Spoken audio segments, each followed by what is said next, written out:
Okay, we're now in part 10D, and I've had so much intercourse with people about how I did the dates that on the internet, and you'll see it in the top bar there in the address bar, in my brainoutfact.htm number 6A, and the link will be in the sidebar. I did a summary of how I got the dates from the Bible with Bible quotes. Now, I presumed when I did that people understood that the first thing you got to do, and this is Genius XLS showing now, is that you first go to Genesis 5 and you track all the begats. All right? If you do that, you get what I got here. This is a very complicated worksheet. It does a lot of different jobs. I'd ask that you just look at column G, where my cursor is now, the middle yellow column. This is the number of years from Adam's fall. Okay, and the Bible tells you it's always reconciling things by birth dates. So Adam is deemed to be born when he falls. It's a witty wordplay using the min preposition in Genesis 3:22. I don't know how scholars missed it, but they did. So that's really what it is, but I don't want to argue too much with the young earthers. They're not right, but it doesn't really matter. Just start with the begats, and you will call that year of the world. It's really year of the world from Adam's fall. Okay, it's not from creation. That's one of the many things the Jews get wrong in their calendar, and we Christians just ape their errors. All right, Adam lived 130 years after his fall and then begot Seth. So in year of the world 130, Seth is born. So over here is Seth's actual birth year, measured from the fall. So this middle column is all measured from the fall. So this is 235 years from the fall. This is 325 years from the fall. Okay, and so all the dates over here are measured based on this middle column. The dates to the left of it are conversions to our BC AD dates. And our BC AD calendar is really screwed up. So that's why Christ ends up, let me show you.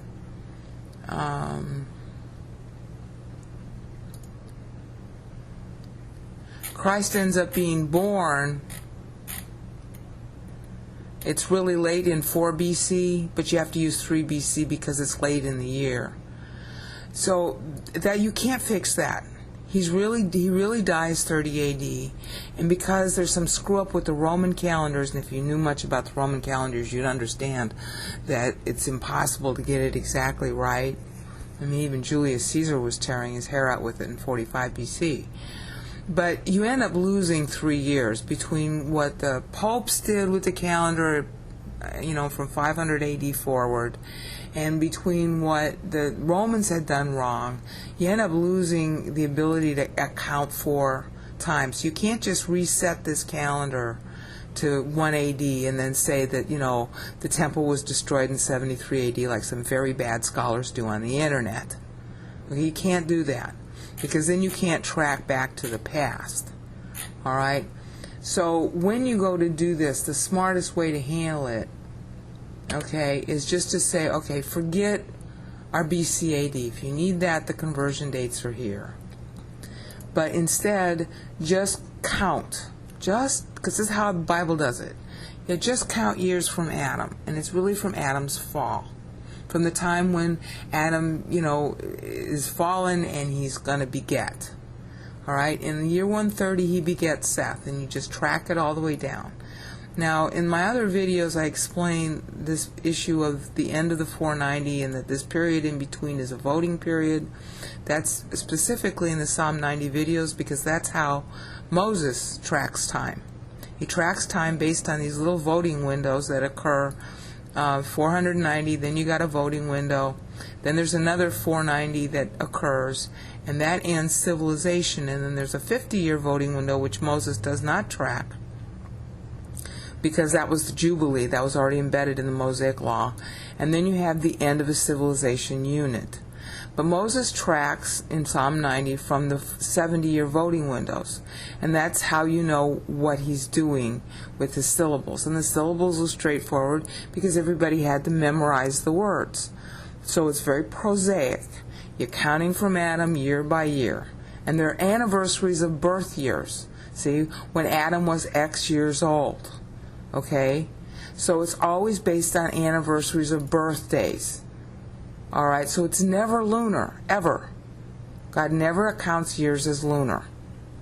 And scholars, Bible scholars, have been doing that in the last 100 years or so, and maybe even before that, and they're all wrong. Because they're not paying attention to how the Bible is doing it. The Bible's doing it based on birthdays. Birthdays require you to use a solar calculation. Just like the vernal equinox, the anniversary of its birthday, so to speak, is the basis for the Jewish calendar. Okay, well, that was always true. All right? So you're going by birth years. The Bible's always accounting about how old Noah was, how old Abraham was, how old Isaac was. Okay, so when you go to look at the Bible accounting, the Bible verses here in my Brain Out Fact .htm, because I provide like Bible verses here. All right.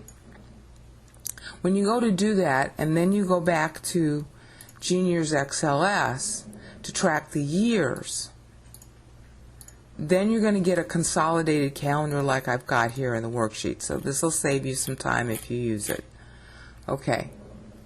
And as far as the Bible backup, okay, it's always defined in terms of how old somebody was versus someone else, or how old things are from the Exodus, which is Israel's birth date. So it's always a birthday accounting. That's all the Bible ever uses. All birthdays are measured in solar terms. Otherwise, you don't get to the anniversary of birth. Okay, so that's what I wanted to say about how you can do the years. Now, if you do the years, then download the Genius.xls, which the link was in Part 10C. Just download it and just track. I mean, you don't have to agree with what I say. You can just track for yourself from the begets what years things happen. Okay, and this on this side is the action in the Bible's terms of years from Adam, and then on the left is years BC AD. So if you want to change the years BC AD, you can. It's all formulas in here pretty much. Okay, as you can see. See, this is a formula, this is a formula. So it'll be pretty easy for you to edit if you feel like it. Okay? So that's what I wanted to show you about this.